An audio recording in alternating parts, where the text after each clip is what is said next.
So here's what I've learned. But I can tell you that there is hope. Raise your hand if you're single. Okay. Put your hands down.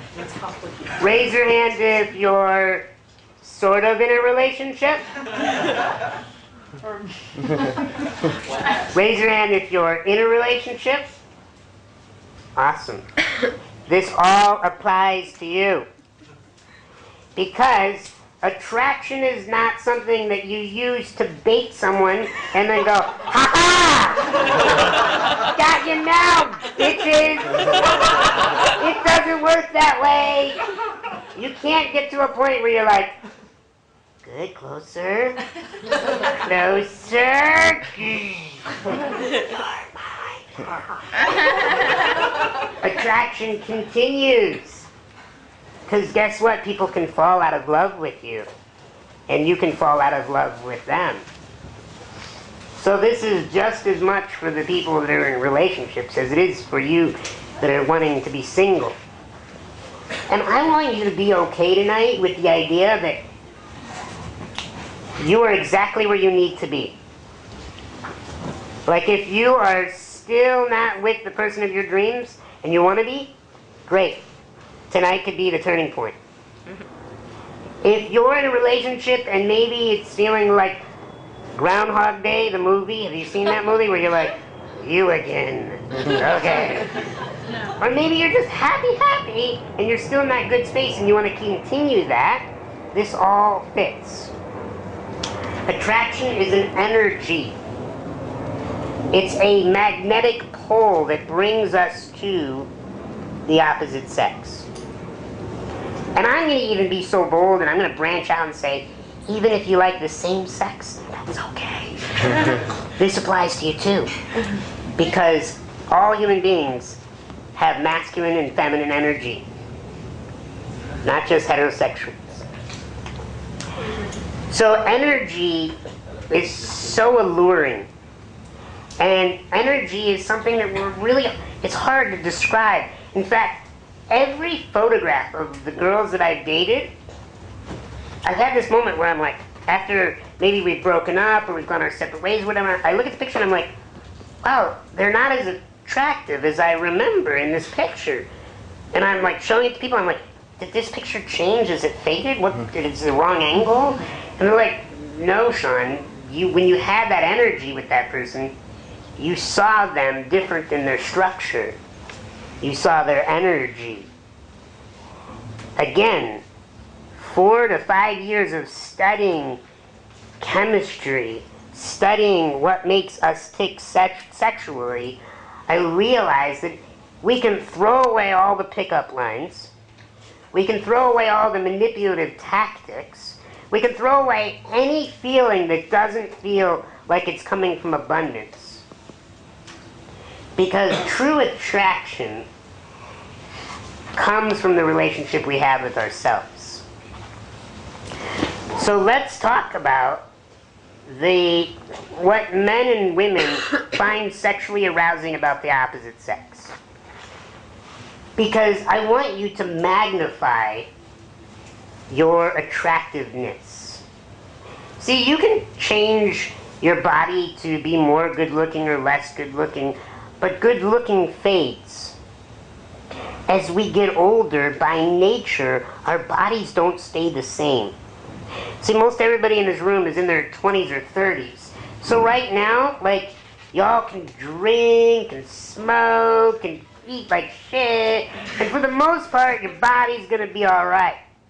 But as you do that, as you get older, you will get thrown down on the mat, and your body will sag and wrinkle and show spots, and you're in for a load of fun if you keep that up. So, my point is this, the paint fades. Write that down. The paint fades. And I find when people are obsessed with being good looking, they fear aging like the plague. They gotta get every surgery, every makeup, every car, every clothing, every jewelry piece to distract others from the aging appearances. That's why I don't want you to keep searching how to be good looking. I want you to search out and embody attractiveness, because attractiveness never gets affected by age. And attractiveness for the masculine to the feminine is different. So, who should we start with first, men or women? Men. Men. Okay, so this is what men find attractive universally. Not good looking. Boobs. That's structure. That's good looking in structure. We're going above that. We're going to the energy. So here are the two universal qualities that I have come across that all heterosexual males, no matter what age they are, find attractive about the opposite sex. Number one, and there's two, so two for men and two for women. And you're welcome to debate me on this, because I will school your ass. I have spent way too much time with it. Men find attractive two qualities, and I'll go into their primal reasons, but I'll also go into the shallow reasons. Men look for in women two qualities. The first one is compassion. Really? Compassion. So easy. So easy. Compassion.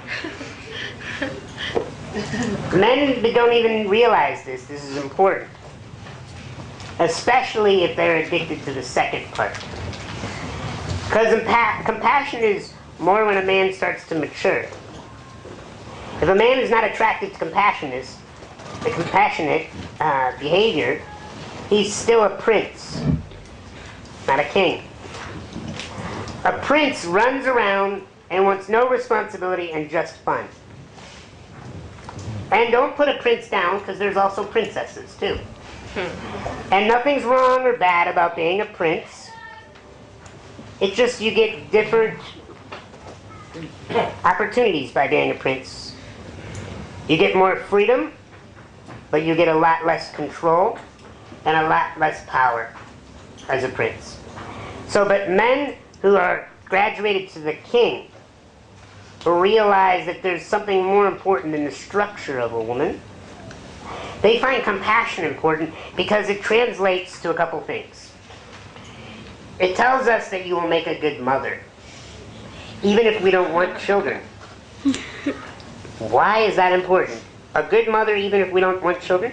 Because not all mothering is for bambinos. Some mothering is of our ideas as men. If we birth into the world a project or a company or an idea, and you don't have mothering compassion, well then you're just another dude to us. We don't want to open our heart. God bless you. We don't want to be emotional around you. We don't want to cry around you. We don't want to show you a side to ourselves that we may not want to show our buddies. Compassion is so imperative to a man because he knows that when he is taking on the world and he comes home, or he comes over to your place, or you go over to his place, that he can come up to you and get love with no reason. That he needs to do nothing to get your love. That's compassion. The second part is more of what the prince in us loves, and that is